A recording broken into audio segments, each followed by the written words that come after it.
Good evening. Mr. Jinjin coming to you live on tonight. It's Wednesday. Yes, I am a little late. It's been a crazy week, you guys. I almost didn't make it on here tonight because I lost all my information. I got locked out of my phone, which I'm still locked out of my phone.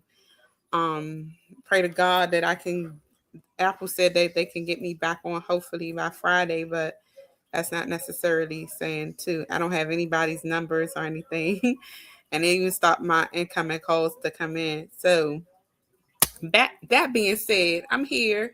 And then Halima's first game was today, this afternoon, late this afternoon. So I'm just getting in as well. But here or there, how you doing?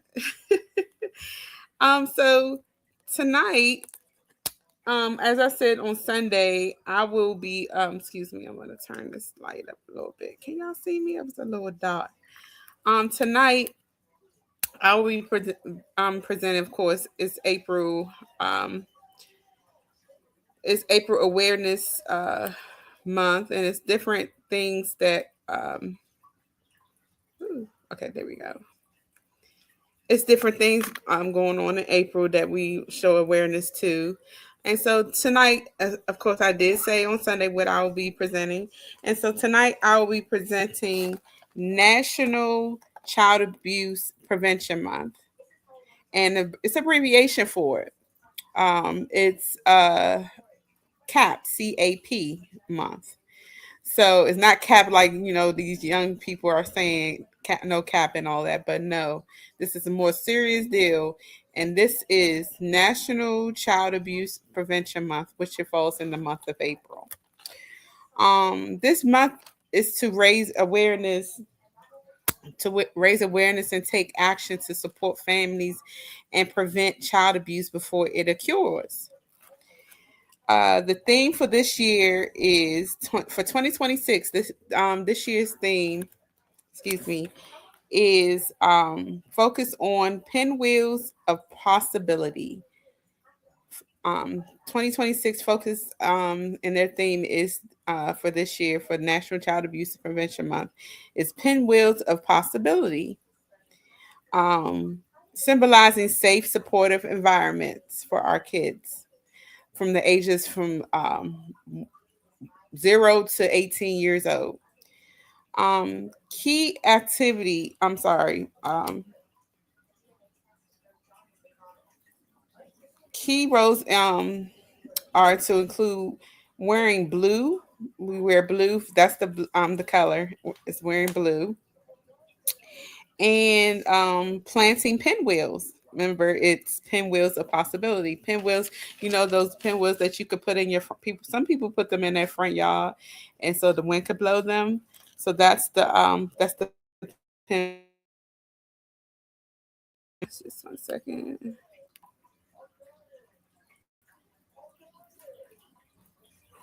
Um, Pinwheels and advocating for families and family and family strengthening. Excuse me. Where Blue Day is already passed. I'm sorry, but Where Blue Day is where the show support for children and families. That's usually falls for April 10th. So next year we can wear blue for that day. Plant a pinwheel that represents the joy of childhood and is a national symbol for prevention. So plant in your yard, like I said, some people put pinwheels, colorful pinwheels in front of their yard, but get a blue pinwheel and so you can represent National Child Abuse Prevention Month, you know? And also, I have some statistics. One says recent national data. Excuse me, it's a little hot in here. Recent national data indicates that 28% of victims were the age of two, or abused. Excuse me, are 28% of victims were that are abused was the age of two. 17% were between the ages of 3 and 5, and 25% were between 6 and 10. Now that percentage is a little higher. It's crazy.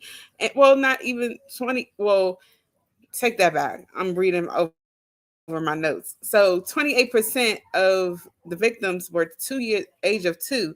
That's crazy. Good evening, Sister C. Wright. That is crazy. 28% are babies, are God's babies. We're all God's children. Our sweet little, pure little, sweet little things. At the age of 2, 28% in the national data saying that they've been abused.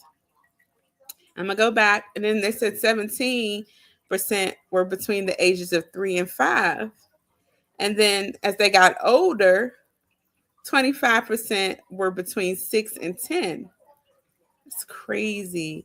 These are some crazy numbers. Like, what's going on? I mean, if you don't, I mean, as parents, who knows? It's again, it's not always. Sometimes it's not the parents or mom or dad. Sometimes it could be a family member, a family friend. You just don't know. But if you don't want your kid, just I mean, you can probably give it up for not even give it up. I'm sorry, you guys. Choose my words. Choose my words.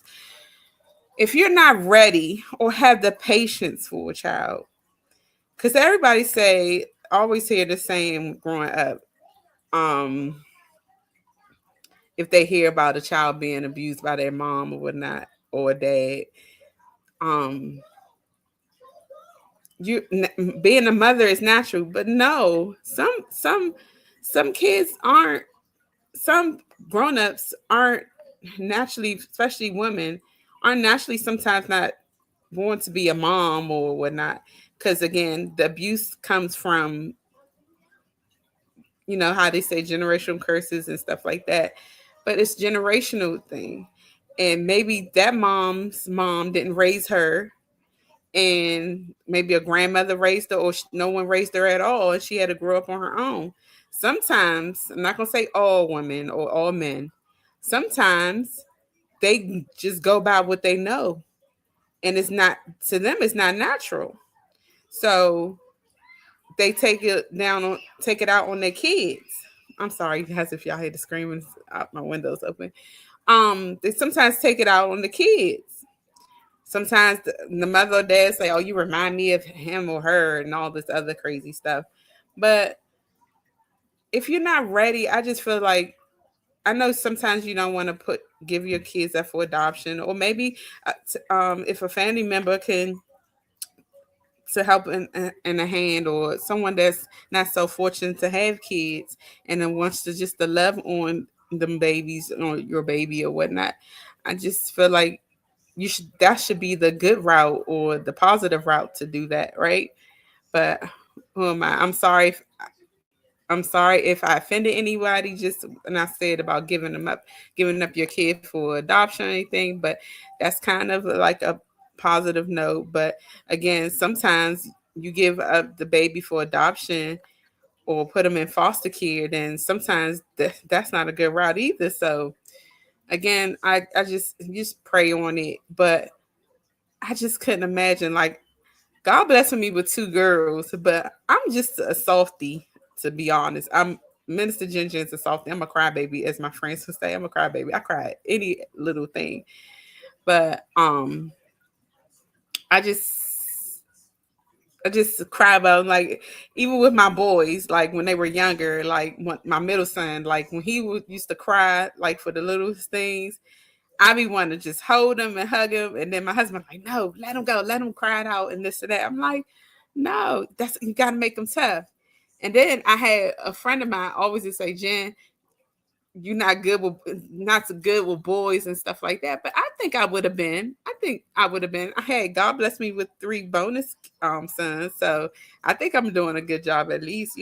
But um, some parents, I mean, some people just don't have the patience, and I'm always told I have the most patience whatsoever. But when I used to work in the medical field, I used to be told all the time, "Oh, you have so much patience. You have so much patience."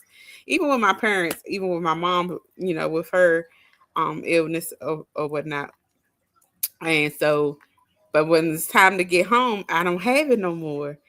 But it's weird. Like, I had my ups and downs. I had my moments, but I haven't. struck my kids, like struck.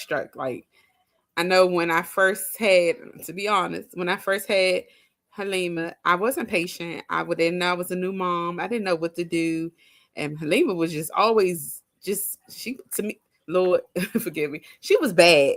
She was bad.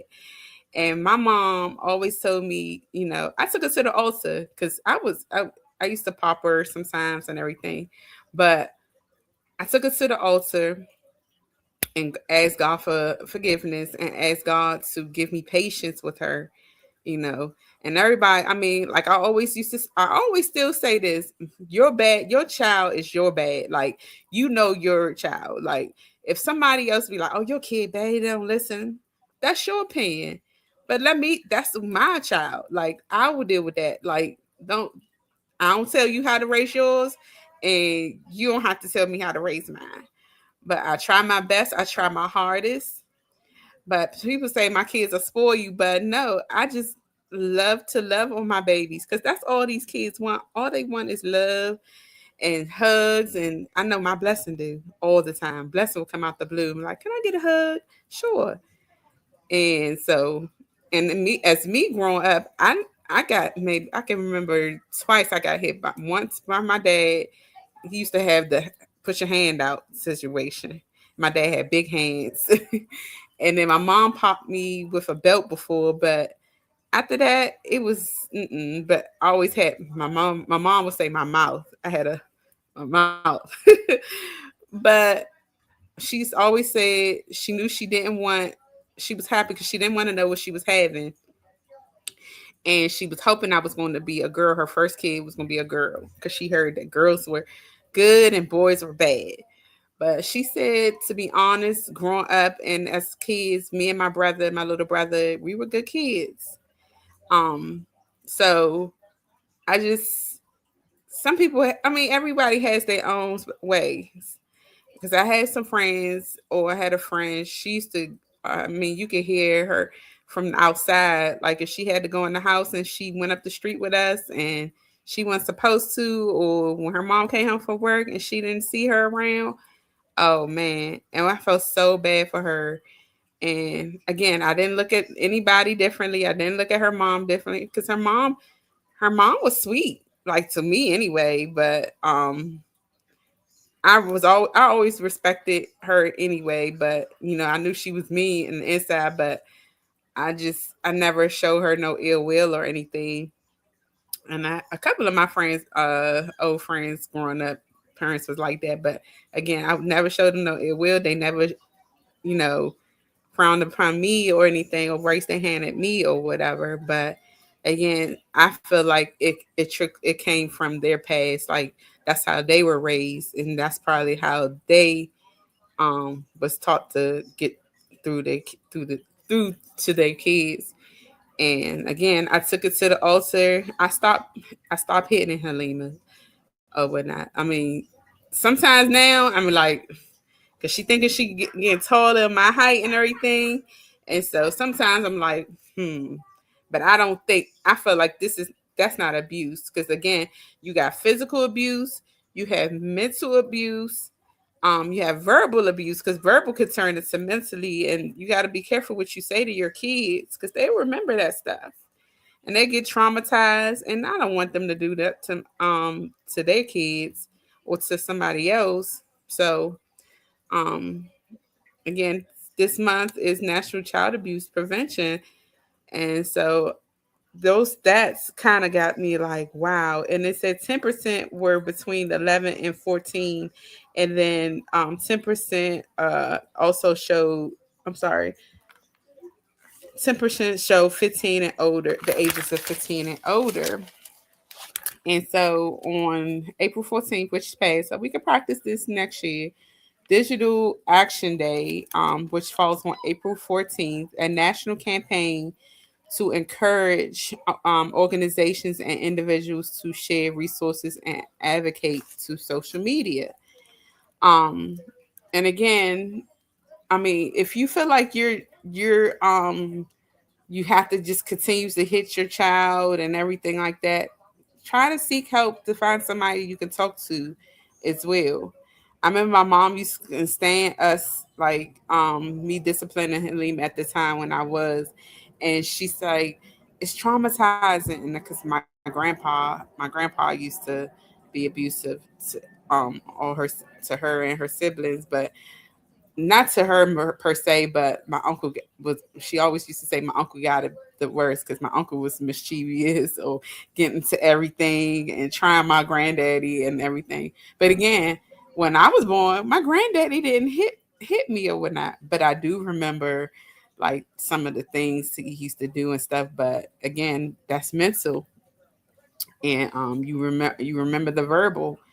Of course, you're gonna remember the physical because you may have a scar or whatnot. But and also National Home Visiting Week, which is this week. Um, this week coming.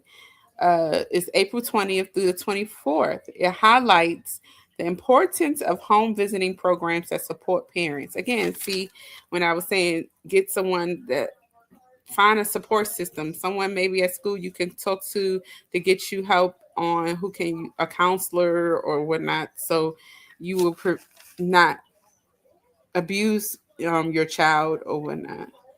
And so also you don't want your kid to go to school with bruises and everything, and you got CPS coming involved and stuff like that.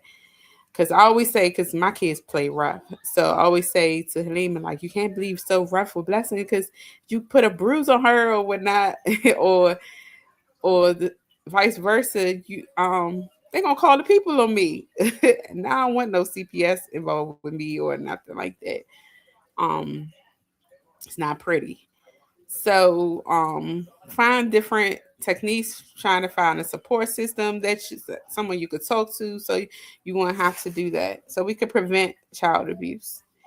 Advocate. Contact members of Congress to support funding of prevention programs like the Child Abuse Prevention and Treatment Act. You know, um, contact them so you can advocate for this national campaign this month. And it shouldn't just be for April, it should be 365 days of the year, because you don't want your kid to be traumatized or knowing a niece, nephew, a family friend, or whatnot to be um, in that state. Learn the signs.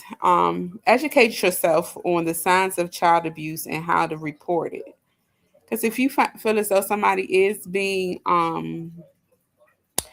being abused by their parent or someone, maybe a family member, a sibling, or whatnot, go to someone that, like a teacher or a counselor or even your principal, or sometimes you may just have to go to law enforcement and to report it.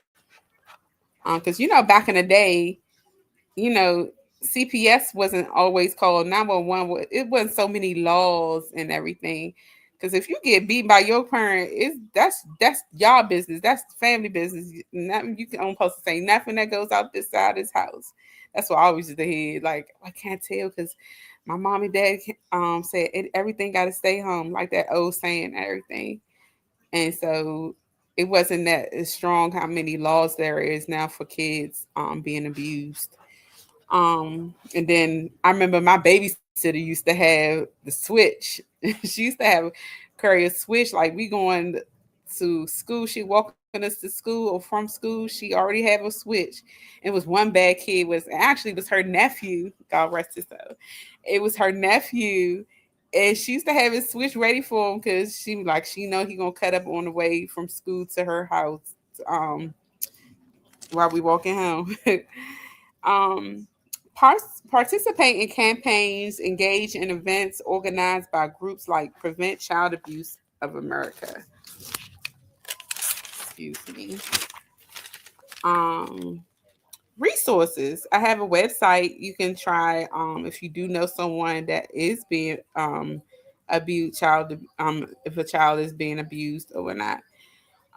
It's childwelfare.gov. Childwelfare.gov. That's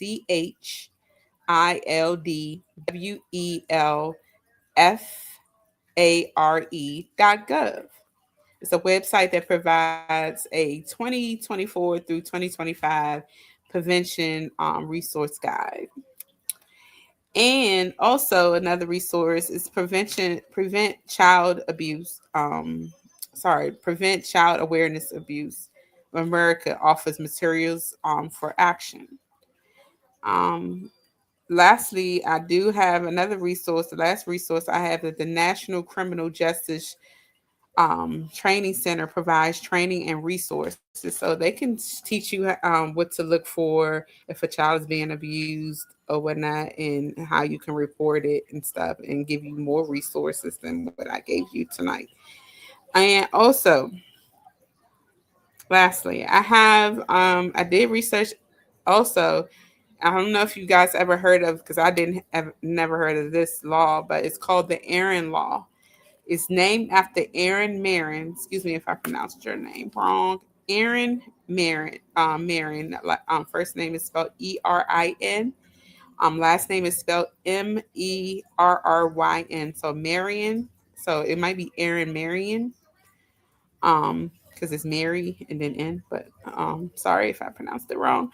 A childhood sexual abuse survivor. She was a childhood sexual abuse survivor and activist who campaigned legislation requiring schools to teach child sexual abuse prevention after suffering her own abuse. She campaigned over a decade, you guys. She campaigned over a decade to implement this mandatory age appropriate personal safety education for students nationwide. Because again, child abuse can be, like I said on Sunday and tonight, it could be numerous things. It could be physical, verbal, mental, even molested. So it's a bunch of things. Abuse, not feeding your kids, and that's a part of being abused as well. So I hope I was very helpful tonight, because, like I said, I love babies. I love my babies. I love my big babies, my teenagers. I just love them. I just can't seek to fathom, because once upon a time you were a kid, and I just feel like if a kid's being abused, I just always tell kids, please don't rush to grow up.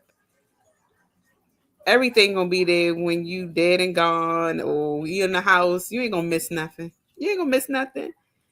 Just let your parents or whomever wants to love on you or whatnot.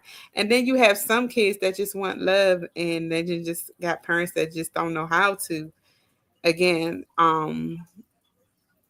if you feel like you don't know how to or don't want to, try to again get a support system, get a counselor, look to some different resources so you can get counsel and therapy or whatnot.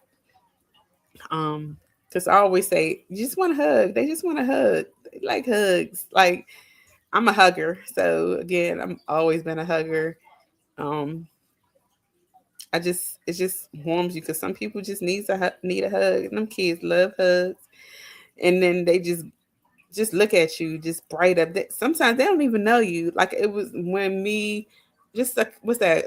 A couple weekends ago after church service, and me, Bishop, and First Lady, and Blessing went to the Caribbean spot next door. The little baby just looked at me and lit up, and just she didn't even know me. Like I always been like, it's always been like that with kids. My mom always say, like, why do these kids just come up on you and love up on you?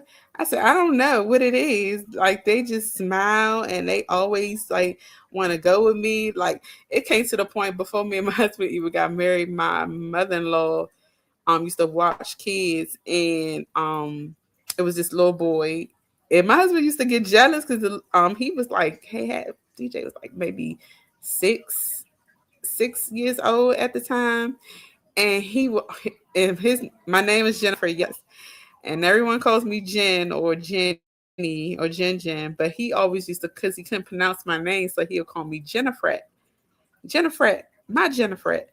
And my husband used to get jealous. He used to get jealous But I mean, kids are just drawn to me. I don't know what it was. My mom will always say that even when I was younger, when I was a teenager, they just light up. But we're in the restaurant, and the little girl just kept looking at me like she wanted to go with me, go home with me.